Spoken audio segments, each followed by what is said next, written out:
Anywhere you'd like to talk. All right, China. Cryptocurrency, what they're doing. That's my safe word, by the way. Okay, good. What they're doing? Cryptocurrency. Yeah. Cryptocurrency. Yeah, it'll kill any Good to know for later for us. Go ahead.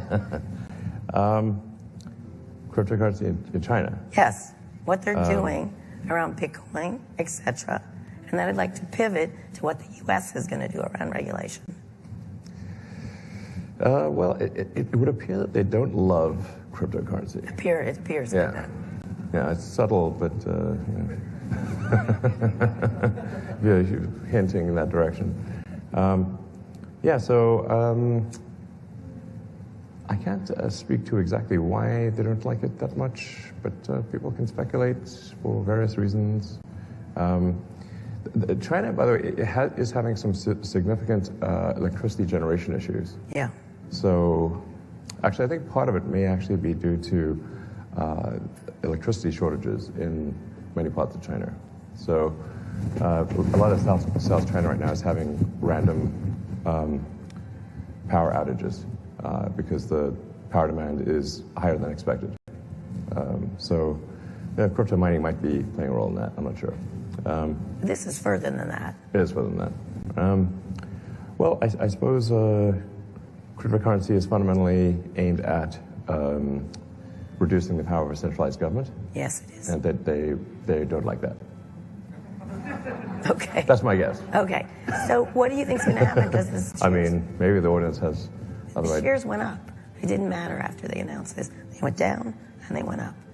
You can change the shares of cryptocurrency more than China can. Yeah. Is that a good thing? If it goes up, I suppose it is. I mean, I think there's always long-term role for crypto, really people should think of any kind of money system, whether it's a store of value or currency, as really a form of information. If you apply information theory to money, whether it's cryptocurrency or some other form, and view it in terms of how good is it at sort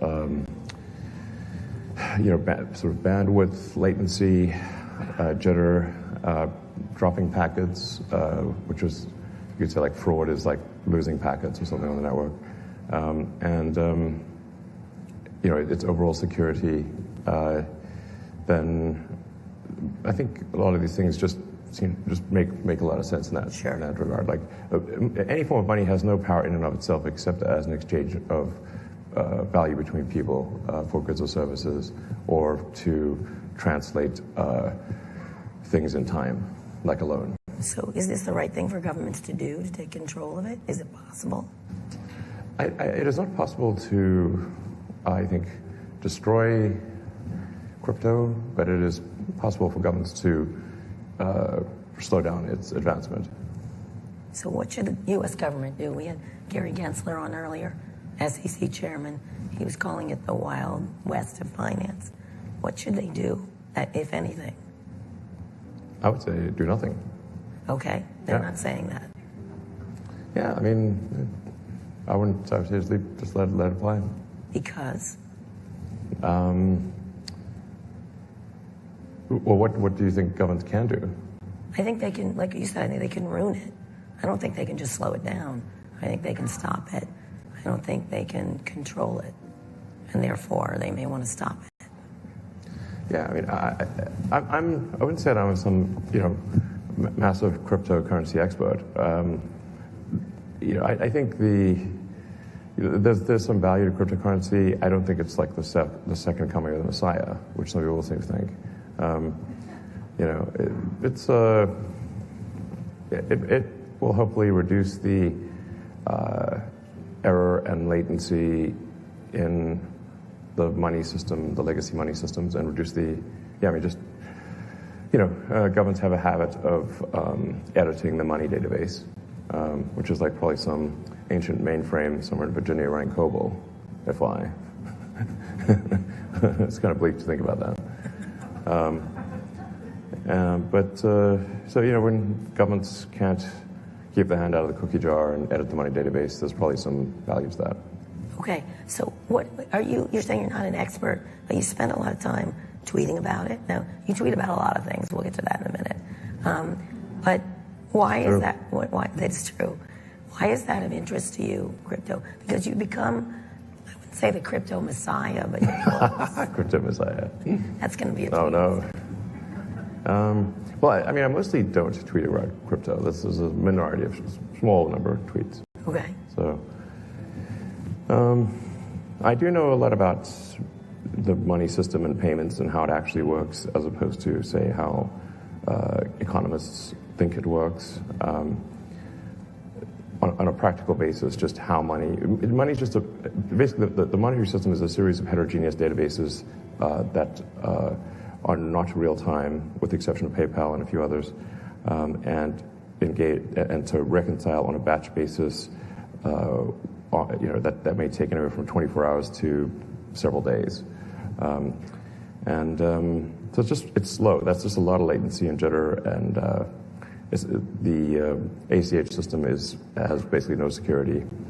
And this has just been it was that way when PayPal started in '99, and it's still that way 22 years later. So it needs reform. Yeah, exactly. So I want to move on to when China. I want to stick with China for a second. You're operating there, selling there. What do you make of what they're doing to the tech entrepreneurs there, or the tech moguls?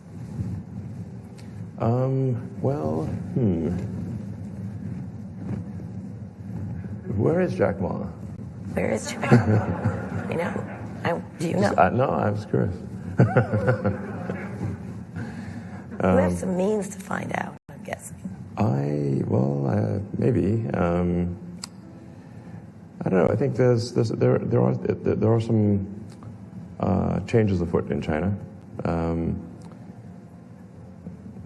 I think part of this may be actually COVID related, in the sense that